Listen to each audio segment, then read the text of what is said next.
olhando pra TV. Aí vem o Chaves, Chaves, Chaves, uma historinha bem gostosa de se ver.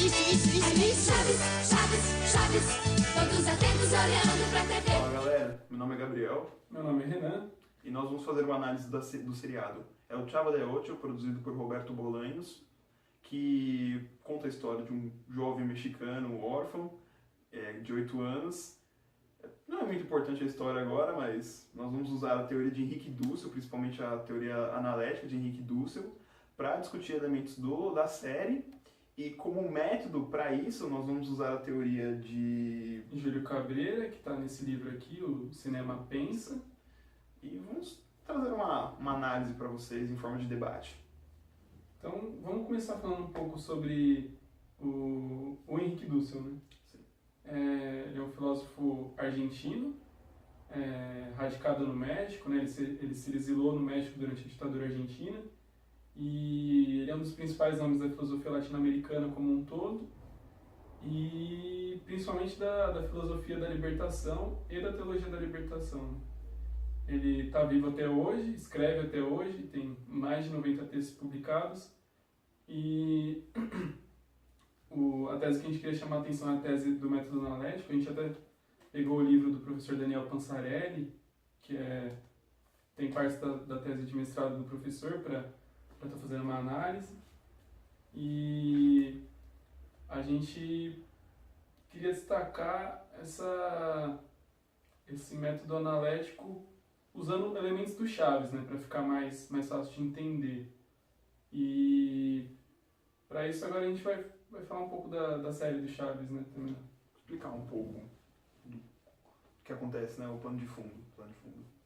A série ela é de 1973, como o Gabriel já falou, conta a história de um menino órfão de 8 anos que mora na vila, com outros moradores, né? Tem o Seu Madruga, a Dona Florinda, o Kiko, a Chiquinha, que são os personagens principais que passam ali, a Dona Clotilde, né? A Bruxa de 71.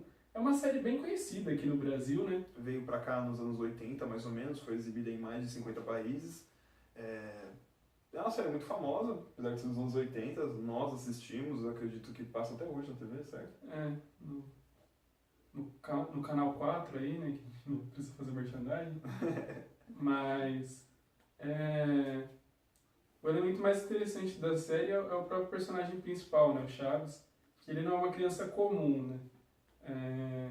Vários elementos ali, né, da criança órfã, você consegue viver um pouco esse drama dele. É curioso, por exemplo, se você perguntar o sonho de qualquer outra criança, isso fica até na própria série, né? O sonho do Kiko, por exemplo, é ter uma bola quadrada. Já o sonho do Chaves é o sanduíche de presunto, né? Pobre Chaves. Acho que quando eu era pequeno eu assistia e pensava, pô, mas o sanduíche de presunto, né? É uma coisa tão sem graça. Nem é tão gostoso assim. Isso que é engraçado, tá? A própria simplicidade da comida dele. Por exemplo, você pergunta pra uma criança o que ela vai falar, um doce, alguma coisa, uma pizza. O sanduíche de presunto é uma coisa barata, simples, sabe? Foge muito da... E aí, esse é um episódio que é um fato que aparece em vários episódios, né? E aí você já vai começando a sentir um pouco dos elementos que vão aparecendo, que vão colocando o Chaves como aquele que é excluído, aquele que, por exemplo, para nós possa parecer que o sanduíche de presunto é algo pequeno, né? Mas para o Chaves é algo que ele coloca como um sonho, é sempre o maior desejo do Chaves em todos os episódios, né?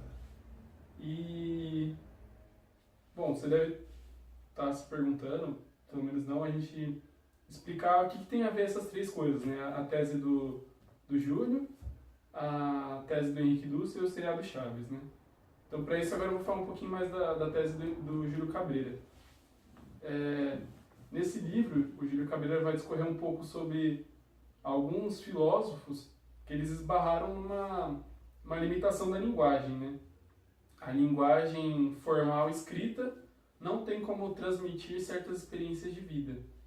Então, eles vão buscar um elemento a mais, que eles vão colocar como emoção, né? E eles vão chamar de algo logopático, é o termo técnico, né? Algo que é lógico, que é linguagem escrita, e que de alguma forma causa um sentimento que seja uma experiência na pessoa. E aí alguns filósofos vão recorrer a poemas, aforismos, como literatura, como meio de tentar chegar nisso.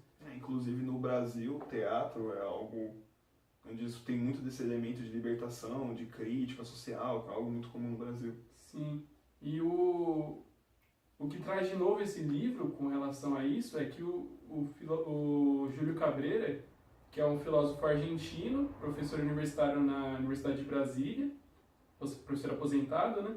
Ele vai colocar que o cinema tem essa capacidade de causar esse efeito lógico e emocional, que é uma experiência, que você precisa assistir o vídeo para ter essa experiência. Aquilo vai causar um sentimento em você de angústia, de drama, que vai passar uma certa mensagem. E o que ele vai trazer de novo é que muita gente usa o cinema como analogia a alguma teoria filosófica, mas o Júlio vai falar que dentro do próprio filme, do próprio seriado, do desenho, vai estar contido o conceito filosófico, né?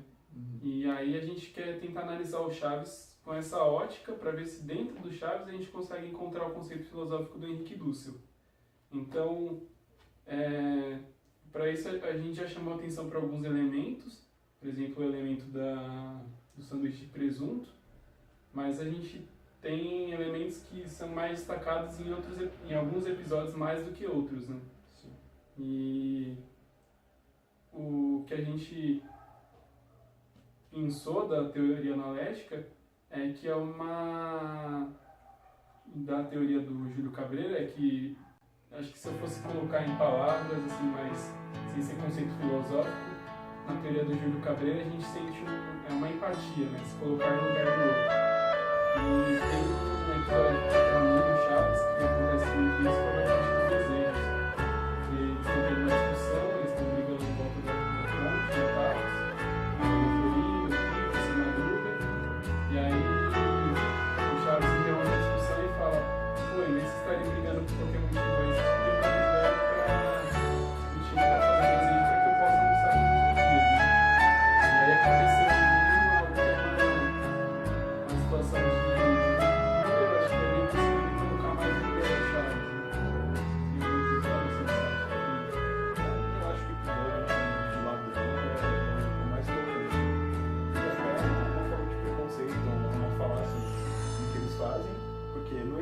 de um dos moradores da vila, o senhor Furtado, ele é ladrão, ele não é um ladrão de profissão, mas ele rouba as coisas. E pega uma das coisas que ele roubou e coloca no barril do Chaves. Os outros moradores descobrem e acham que o Chaves é ladrão. Mas eles fazem essa dedução simplesmente pelo fato do Chaves ser pobre, ser um garoto sozinho, então por mais que tenha uma prova de encontrar o item roubado no baú dele, não tem como saber 100% se é aquilo. E eles esculacham o Chaves, chamam ele de ladrão, e ele fica triste, vai embora da vila. E eu lembro que quando eu era pequeno, isso me fez chorar. Porque é um momento que você se põe no lugar dele e você fala: pô, esse menino inocente, que não entende nada, foi avacalhado pelas outras pessoas como ladrão, sendo que eles nem sabem ao certo que ele é ladrão. E é em torno disso, né, que surge principalmente a crítica do Henrique Dussel, em cima da teoria do Heidegger, né, que é uma teoria do ser, mas é uma teoria do ser que só enxerga a si mesmo, né? É um ser fechado, em si mesmado, né, para usar uma palavra que está no livro do professor. É como se eu, Renan, não conseguisse enxergar o Gabriel como Gabriel. Eu enxergo o Gabriel a partir da minha visão. E para o Dussel, o movimento analético vai ser algo que quebre isso, tem uma ruptura. No caso do Dussel, ele coloca que é sempre a carnalidade, né, o bazar, que é carne no hebraico, o contato com o rosto e o grito de justiça, né? Seria algo físico. Mas a gente consegue ver alguns elementos no Chaves que, mesmo não sendo físico, sendo um seriado, consegue pôr isso na gente, nessa... São mais sociológicos, assim, são situações do dia a dia, e a gente acaba se vendo ali. Um efeito mais cognitivo, e a gente sente essa empatia pelo Chaves. Não de se ver, mas de entender o lado dele e pesar isso no nosso julgamento. Acho que seria escutar o grito de justiça que o Dussel fala, né? E aí a gente sente a ruptura, se sente incomodado e começa a se colocar no lugar do Chaves, e a gente começa a iniciar o movimento que o Dussel vai chamar de analético a partir disso, né? Quando a gente consegue se colocar nesse lugar do outro. Eu acho que é assim como em Leopoldo Zéia, que ele fala: eu sou eu e minha circunstância. Se não a salvo, não salvo a mim mesmo.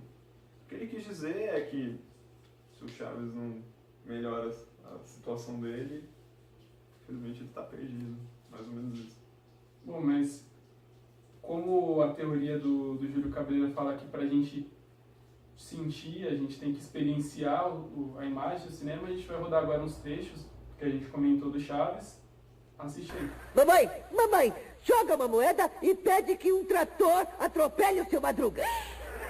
E você joga 2 moedas e pede que 2 tratores atropelem a Dona Florinda. Então joga 3 moedas e pede que 3 tratores atropelem o seu Madruga. E você joga 20 moedas e pede que Dona Florinda seja atropelada por toda a manada de tratores do mundo. Não. Em vez de desperdiçar tantas moedas em atropelamentos, por que não pedem que eu possa almoçar todos os dias?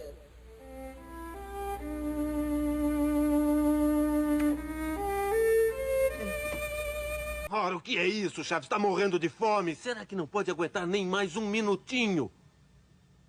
É que faz anos que eu tô aguentando.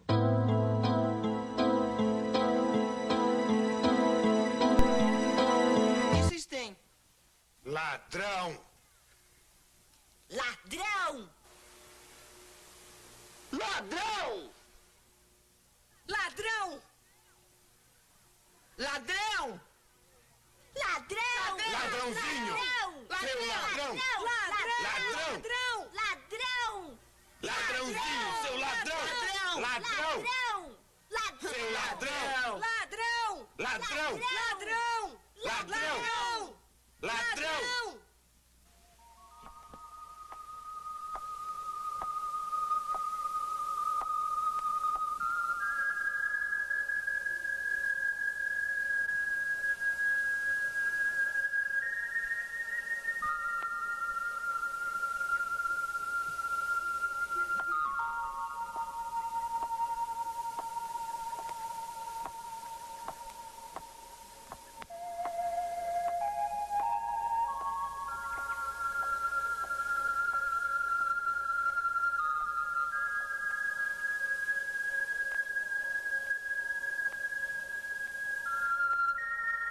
Bom, depois de assistir o vídeo, os trechos do Chaves, né, de conversar um pouco sobre os filósofos, sobre as séries deles, queria deixar uma pergunta aqui para quem está assistindo esse vídeo, para o Gabriel, para a gente discutir um pouco sobre o Chaves. Ele vem sendo exibido no México desde 1970, no Brasil desde 1980, e eu queria perguntar, as gerações passadas que já vêm assistindo e as gerações que assistem até hoje, será que elas, depois de assistir esse seriado, elas se tornam pessoas mais empáticas, conseguem se colocar melhor no lugar do outro? Eu acredito que sim, Renan. Eu acho que o Chaves é um seriado, apesar de comédia, trazendo de crianças, eu acho que ele é um seriado muito real. É um seriado mexicano, mas a realidade mexicana apresentada se assemelha muito com a nossa. Dentro da própria vila, nós temos o Chaves que é órfão, que é pobre, nós temos o seu Madruga que não tem emprego, está sempre fazendo bico, e ele tem uma filha que é a Chiquinha, então ela se depara com as dificuldades pelo pai não ter dinheiro. Tem a Dona Florinda cujo marido morreu, então uma mãe sozinha criando o filho dela. O Kiko, que acaba sendo uma pessoa mimada, porque a mãe dele mima ele com uma forma de não confrontar a realidade do pai morto, por exemplo. Eu acho que sim, tem a Dona Florinda, que é uma pessoa velha, que mora sozinha, não tem um cônjuge, e é como a vida funciona. Para dar um exemplo, como meio de comparação e até para defender meu argumento, eu vou usar a série Castelo Rá-Tim-Bum, que passa na TV acho que até hoje, veio na década de 90, acho que 95, 94, e é uma série que tenta ser mais didática. Ela é uma série brasileira, tenta ser mais didática, tenta agregar mais alguns valores aos telespectadores, diferente do Chaves, que tenta ser mais comédia, riso, descontração. Mas ela, na série, a Castelo Rá-Tim-Bum, cria um ambiente muito perfeito para as pessoas que vivem ali na série. Então, eu acho que não confronta a realidade da mesma forma que Chaves confronta. Que fala sobre são pessoas se xingando, são sentimentos de raiva, amor. Não que não tenha isso no Castelo Rá-Tim-Bum, mas no final sempre se resolve as coisas, no final sempre se aprende a lição. E não é bem assim. Na vida nós vemos que não acontece. Nós temos desilusões, decepções, coisas ruins acontecem conosco. Então, eu acho que Chaves, por ser mais real, vai passar um pouco mais de maturidade para a pessoa, eu acho, do que Castelo Rá-Tim-Bum, que por exemplo tem um extraterrestre, o Etevaldo.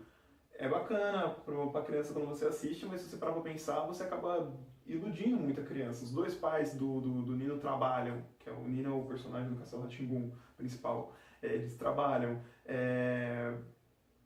O Doutor Abobrinha, que é o cara que quer comprar o castelo, o terreno do castelo, ele nunca ganha, sabe?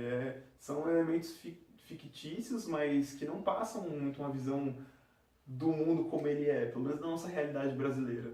Então eu acho que Chaves, quem assistiu, por mais que as pessoas, não sei se falam isso até hoje, mas eu lembro que na minha época falavam bastante que Chaves deixava as crianças idiotas, deixava as crianças burras, porque tem aquele humor dele bem natural, até pitoresco, assim, é uma coisa bem simples, muito bacana, gostava bastante, gosto até hoje. E eu acho que isso faz com que crie-se outros valores na pessoa, um senso de realidade, assim. Bom, por tudo que a gente discutiu, eu também concordo. E acho que Chaves até agrega pra gente entrar nessa situação, né? Porque a tese da filosofia da libertação é essa, né? Que para se libertar de algo, a gente precisa primeiro entender onde a gente está, né? Então acho que o Chaves contribui para isso. Bom, então o vídeo que a gente gravou, a gente não se prendeu tanto no rigor filosófico das teorias, a gente fez um recorte nosso, né? A própria filosofia do Henrique Dussel se inspira muito na hermenêutica. Então acho que a gente pegou o texto e pôs em ação, né? A gente fez a nossa própria interpretação, um recorte que acho que condiz mais com a nossa realidade, né? De tentar puxar esse elemento do Chaves, que é um seriado tradicional aqui no Brasil, da gente tentar desenvolver mais esse sentimento de empatia. Então, em cima de um formato também mais popular, né? Não se prende ao rigor acadêmico de ser um texto que provavelmente só quem entenderia, quem estaria no meio ia ler. Isso aqui é algo para atingir todo mundo, que seja fácil de entender. Sim. Então, para quem tiver mais curiosidade sobre o rigor acadêmico, pode estar procurando tanto o livro do Júlio Cabreira, chama Cinema Pensa, e tem o subtítulo, né, Filosofia através de Filmes, e tanto as teorias de Henrique Dussel, tem muita coisa disponível na internet, tem também o livro do professor Daniel Panzarelli, A Filosofia Latino-Americana a partir do pensamento de Henrique Dussel. Então, para quem tiver um apego maior pelo rigor acadêmico, pelos conceitos filosóficos, vai encontrar nesses dois livros. Talvez não no do professor Panzarelli, porque ele também faz um recorte, uma visão hermenêutica mais própria, mas vale a pena dar uma conferida. Beleza? E leiam livros. Obrigado.